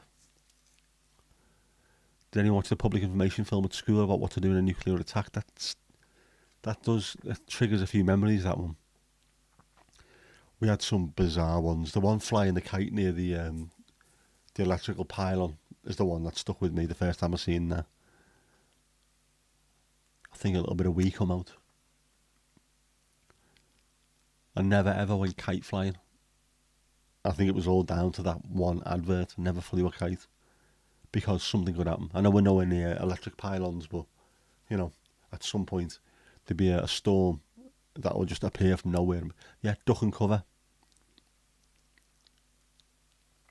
No shelters in the Netherlands. You just die if there's a nuclear attack. Probably the best idea. Just get it over and done with, and then nothing to worry about. Rather than spending 2 years in a lead line shelter and coming out and the whole of the place is just knackered anyway. Have you seen that? Talking of nuclear bombs, one of the Israeli, I don't know if it was a former Israeli minister, has said that using a nuclear bomb on Gaza is a definite option. Are these people absolutely mental? You can't be using nuclear bombs. The Americans have dropped them twice and should feel shame for doing so. But that should have been the end of it. It's been done. Never do it again. And the Israelis, we'll just drop them over the road there. Not realise that if you drop a bomb on Gaza, a nuclear bomb on Gaza, you are going to kill most of Israel as well. Just fucking mental. These people are not right in the head. Stupid. It's like if we're at war with France, we drop a nuclear bomb on France, it's going to wipe us out as well. Idiots. Yeah, where you grew up in Norfolk, you're surrounded by RAF airfields. Yeah. Absolutely no chance. You'd definitely be targeted without a shadow of a doubt. Horrible. As will anyone in a big city because, yeah. Oh, yeah. Did Angela get through? Does anyone know? Jack the Rippin', did she get through? Do you know what? If she hasn't and she's out, this stream's gonna die on its arse, isn't it? She's become like a lucky charm for the stream, Angela. The longer she goes on, the more watch hours we get. Yeah. Name tag any dead and put them in a sheet and leave them at the bottom of the garden. That's that bit's on the start of Two Tribes, isn't it? By Frankie Goes to Hollywood. They took that and placed that on there. Yeah, that is absolutely terrifying. That's what we had to look forward to. She was in the dance-off and she's still in it. Brilliant. Go Ed the Ripper. That's what you want to see.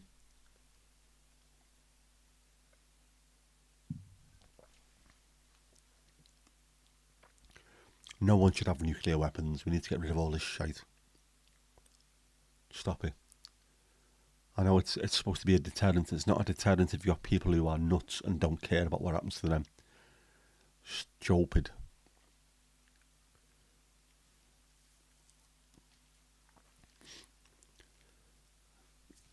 The Ripper must have absolutely torn up that dance-off then if that's the case.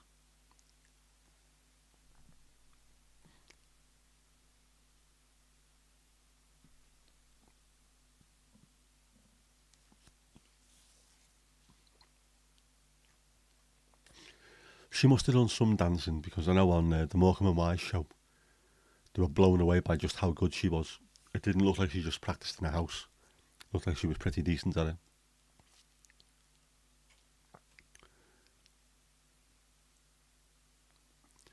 Here's Cray Cray. Speaking of which, time for one of Horace's haikus. Let's have a look what he has to say. November the 5th, there were fireworks everywhere. Some tit lost an eye.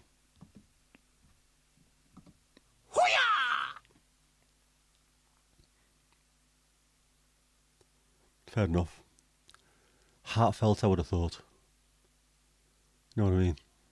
Very heartfelt. He's right though, because there will be some absolute helmet who's lost an eye at some point over the last couple of days. When you get told not to go back to a lit firework, go away from it. Otherwise, things will just fall off you. It was nearly 50 years ago. It was Steve, but they were very impressed with the way she moved. And of course, many people around that time were very impressed that she had legs. No one realised she had legs because there was just a desk in front of her for years, and all of a sudden, there she turned up with massive long legs and being able to dance all around the studio like a pro. Bizarre. And she was the very first. Cause of course, after that, they had all the newsreaders as sailors, didn't they, in one of the shows, and then comic relief. They're always getting someone to do something, get them out of the comfort zone. But I think she was the first one I can remember. So a fella from Corrie went.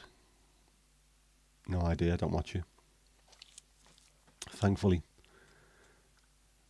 It's weird that Coronation Street and EastEnders, I don't watch either of them. No, I never really have done. It used to be on when we had like one telly in the house and 3 channels. But you still can't get away from it. When you can, I did. I don't read the newspapers. so I don't see what any of them are up to. You love Horace, I'll let him know, Mandy.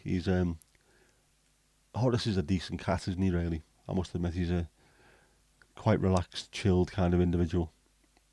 Adam, that reminds me, speaking of Adam, Charcoal Coffee Company. If you're in the UK at this moment in time, it doesn't sell outside the UK, I don't think, but give them a try. The coffee is absolutely incredible. I love the stuff. The Ethiopian geisha. Oh, man. I'm pissed off now that I'm drinking tea when I should have a nice cup of coffee. Give them a go. The link is in the description below. Definitely worth a try. Angela won't be in the dance-off again. Why not? Will she just be voted out automatically, or will they try and keep her in because they know that she's trending on a hugely trendy live stream? How do we... you like Adam's vids? I do as well. I think he's got a really good style to the way he makes his vids. I've told him before myself when I've been messaging him. There's a proper earthiness about the colours that he uses and everything, all the pictures and videos and things. I just love the way they look. Hopefully he'll start getting a few more views because he definitely deserves them. He puts loads of effort into the vids as well. I turn up like an absolute knob and do nothing, just talking to a camera, and then I get views that I don't really deserve. He puts loads of efforts in and he's not getting anywhere near as many views as he should do. And you don't need to drink coffee to enjoy them because they are well made and they're very, very, very informative. Steve, you haven't watched the soap since you and Helen have been together. Now, that should be the other way around, shouldn't it? You should be, once you get together with a woman, in theory, apparently, that's when you start watching all the soaps because you're not allowed to watch anything else. It's obviously utter rubbish, isn't it? You think yourself lucky. I don't watch them at all. I can't stand soap operas. Yeah, they do look very professional. Barnesy, yeah. Adam, I've messaged him last week, I think it was. I had a little bit of a chat over Instagram. And he's been in the RDA chat a couple of times this week. So he is definitely still around. Thea,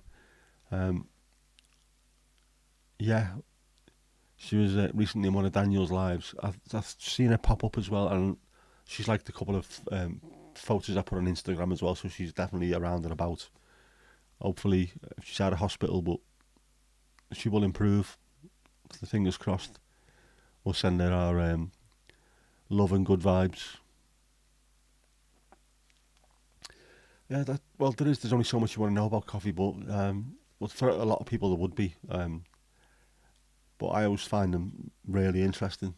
Things that I didn't realise about things we take for granted. Like coffee is something you just take for granted. It's in the kitchen, you go and make one. But you don't think about how it's made, how it's the history of it and things. And there is a huge coffee culture, so there should be more views for him, definitely. Does Amos Bareilly still, is he still in Woolpack? I really would suggest not, because I think he's wearing a mahogany overcoat right now. Amos. Did he run it? I can't remember. I know Mr. Wilkes did, didn't he? Jeez, how do I know this shit? I'll sit down in front of my work computer on Monday and not know a single thing about what I'm supposed to be doing, but I can remember Mr. Wilkes and Amos Bareilly. Madman.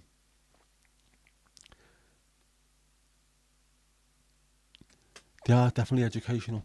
That's one of the things I love about YouTube, is because it's made by us. It's not TV companies deciding what you should see.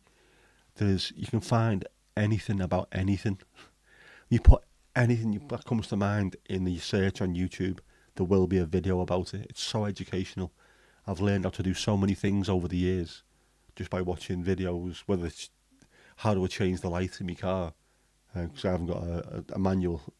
Put the name and the model of the car. There's someone showing you step by step how to do it. It's fantastic.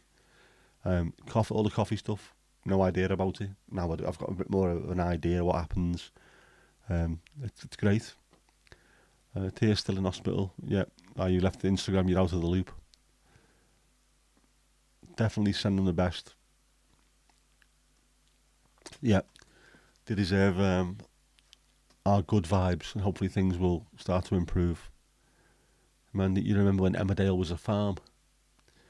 Emmerdale's the only fresh air I get these days. My mate was in Emmerdale. Uh, they had a plane crash or something there, didn't he? Or a helicopter crash. No, helicopter was Brookie.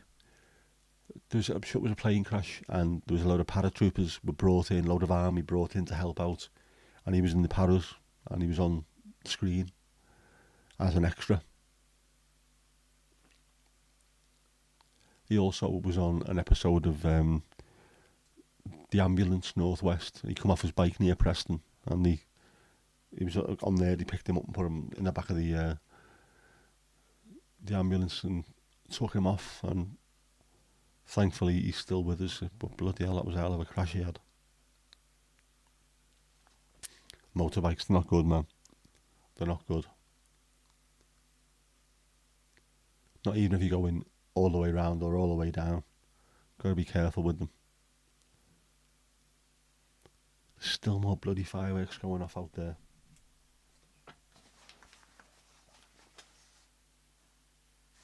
But it's definitely dry, which makes a change. It has pissed down, hasn't it, for the last couple of days? Horrible. I wish I'd have had my camera on the way back from the hospital on Thursday, I think it was. The sun was so strong behind us, and it was raining further north. So the pine woods in Formby were all lit up, and then there was a huge, massive rainbow in the sky. Looked absolutely incredible. Absolutely incredible. If I'd had my camera on, it would have looked superb, but obviously it didn't. So we're driving.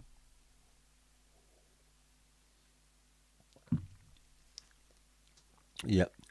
All the poor birds and the wild animals and the pets putting up with that. Horrible. Hopefully they won't be on for too much longer and they can chill out and get back to sleep. Yeah, it was mostly the kitchen back in the day, wasn't it, Barnsey? Yeah, I seem to remember that. Now it's all bizarre, apparently. I'd say I don't watch it, but soaps have moved on to the point where they've got so far away from where they were. And Corrie used to be fun in days where I did watch it back in the late 80s, whatever it was. Too many soaps are miserable. Life isn't miserable. Not all the time, anyway. But you think it would be, especially EastEnders. Can hell. 2 minutes of that is enough to have me searching for the mallet in the kitchen. People with COPD. Yeah, my dad's got that. I think he's got or he went for a review of his medicines to make sure he's alright. Bad shit, man. Your uncle's dealing with a lot of snow, Casper. Yep. He'd be dealing with a lot more, I would have thought. Rainbows are a full circle, not a half circle. Yep. We can only see half of it most of the time. But when you have a look, there's been a few times, hasn't it, where because of the atmospheric conditions, you can see the full circle in the sky. Amazing. They are stunning. Right, so you videoed the display, Mandy. Good. Have a play with the footage tomorrow. That should be good to see. And he's sucked in a penny. London is miserable. If you're paying 15 quid a pint, of course you're miserable. Yeah, I've got that strange relationship with London. Most of the time I was going there to watch football, where you had to watch your back constantly, or going for work, which is never the most enjoyable thing to be going somewhere for. You're not going to have a look at Buckingham Palace, you're going to do a job. But I went down a few years ago, not long after the London Bridge suicide bomber, the terrorist attack. I moved there about a week after that happened with my mate who lives in London. And she said, come down and do the full tourist thing. Don't just come and watch the footy, don't come and work. So I went and did proper tourist stuff. Walked through Hyde Park, that's just round the corner. Hyde Park. Done all the touristy bits and pieces. And going to London with someone from there who knows where they're going was great, and it was enjoyable. But it's it can be a little bit much. I mean, even going there for work, I know where I'm going. I know where the office is. I've got my suit on, got my bag over my shoulder. I'm like every other workie down there, and I'm walking fast to get to where I need to go to. But just sometimes you want to stop and say, please stop rushing. Chill, relax, calm down, talk to people, say hello, make eye contact. Don't have to be going a million miles an hour all the time. So it can be a bit too much. Double rainbows from time to time with the two circles, the colours are inverted. You're lucky to see stuff like that. How do people afford to drink in pubs today? Good question, Steve. I don't know. The last pint I had, I now must be looking at something like 7 years ago since I was last in a pub for a drink. And even that, I think, was with my mate from work, Grace. Dragged me out one day just for a lunch for about an hour and a half. And it was sunny, so we stayed out for a few more hours. Just having a catch up. That was it. Otherwise, I wouldn't have been in there. I used to be in the pub every night as well, after work. Ridiculous.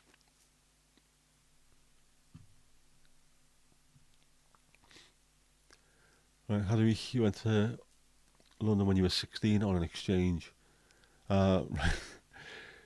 Stayed with an Italian family who spoke English with an Italian accent and a London dialect. Yeah, that sounds not only like a challenge, but sounds very familiar. I think there'll be loads of people like that, loads of different sort of, there'll be Greeks who are like that as well, same thing. Asians, lots of Indians, Pakistanis and Bangladeshis do the same thing. English with a dialect and an accent, bizarre. Full day in a British Museum, Barnsley, that sounds good.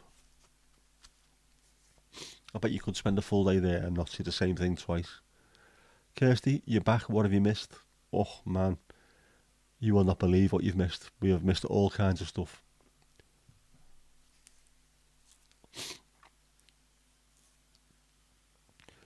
The British Museum. Yep. A few beautiful churches. There's lots of really nice churches in the UK. Again, I'm not religious at all, but I do like a good church. You've got to appreciate the amount of effort that goes in, the amount of work that goes into making them. And I think my family were involved in building the Anglican Cathedral in Liverpool, so there's something that's a bit family related. Yes, Kirsty, you have been missed, and have you levelled up? Good question, I can't even see. Must be close. Must be close.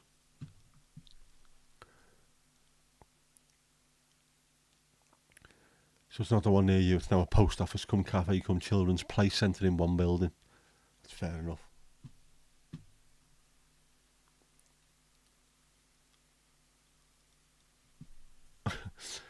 Drink local puddle water, Steve, about £4 a pint. That's my kind of stuff.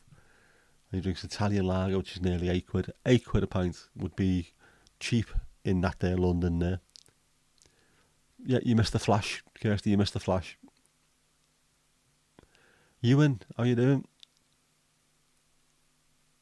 Just saying earlier on, I bought jelly beans when I was in Tesco earlier and I left them in the house. I didn't even put them in the car. Traditional Sunday jelly beans, and they just sat there. Terrible. Kirsty's now slidey writing to try and level up. Just slidey write Jeff as many times as you like, because apparently he's involved. Yeah, we've been deciding to drop you a couple of levels for non-attendance. But she was in earlier on, to be fair, so yeah. But it's a warning.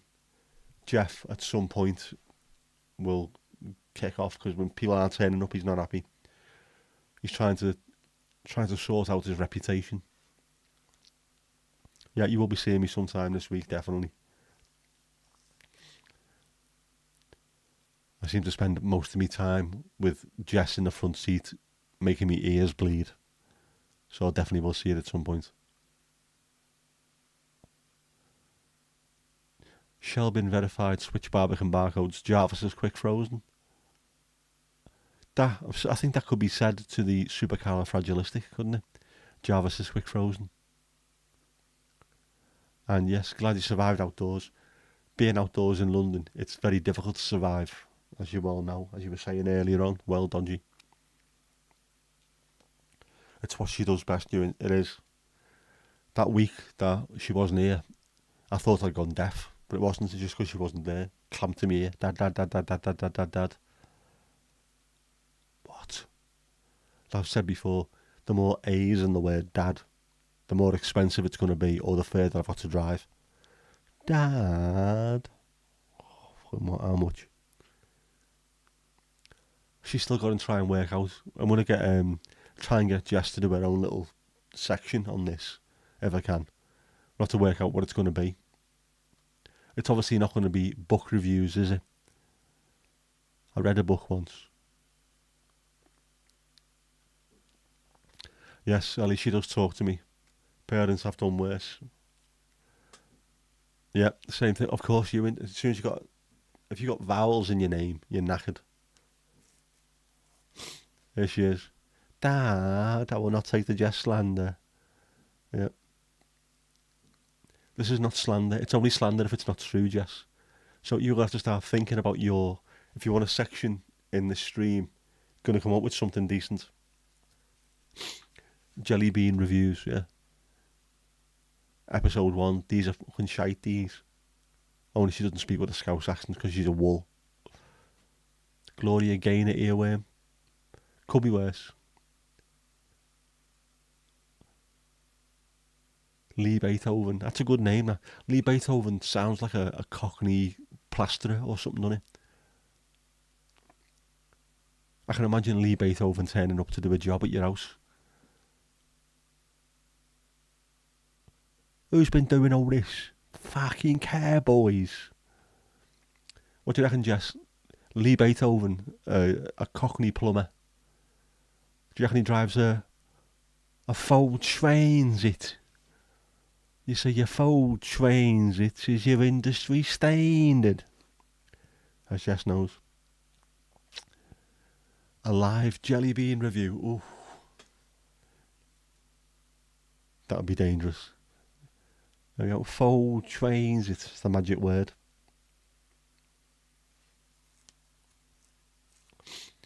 Beethoven has written some amazing music. Definitely did. Beethoven, of course, if you watched Bill and Ted's Excellent Adventure.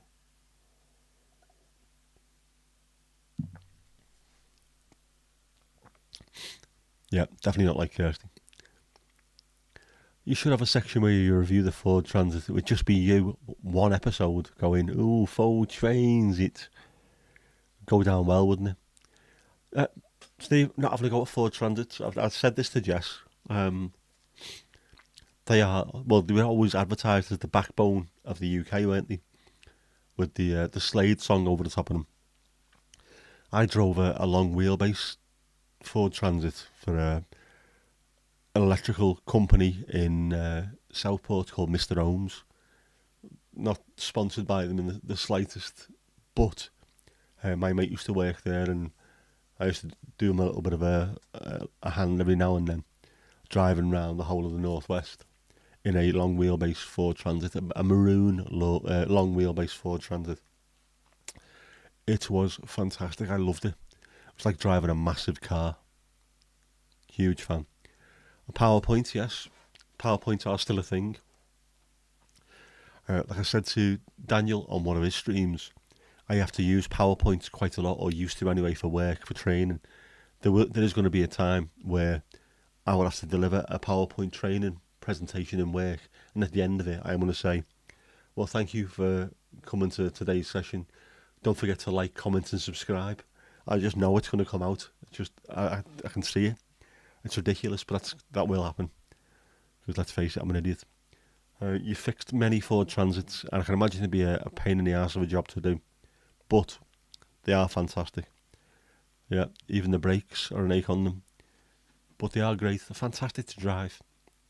Never driven the old ones. My uncle had one from the 80s when we were delivering sunbeds around Liverpool.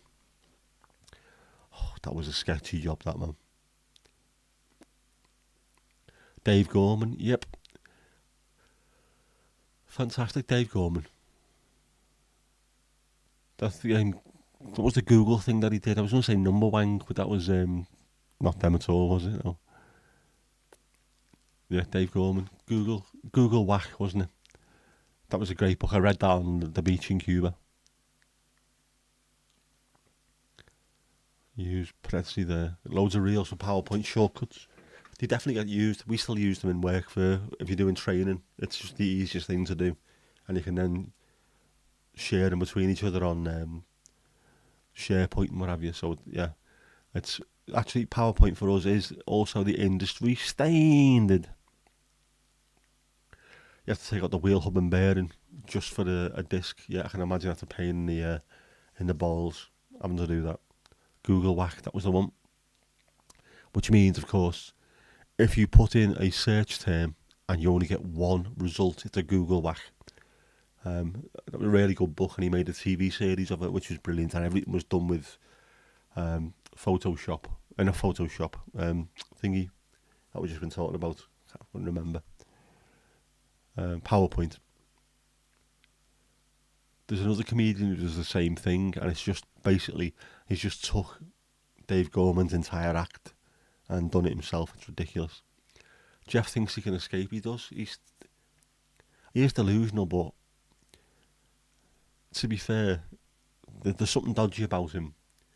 The fact that he's trying to sort his image out is the worry for me. He's got some dark secrets that he's trying to hide, and I don't really want to know what they are.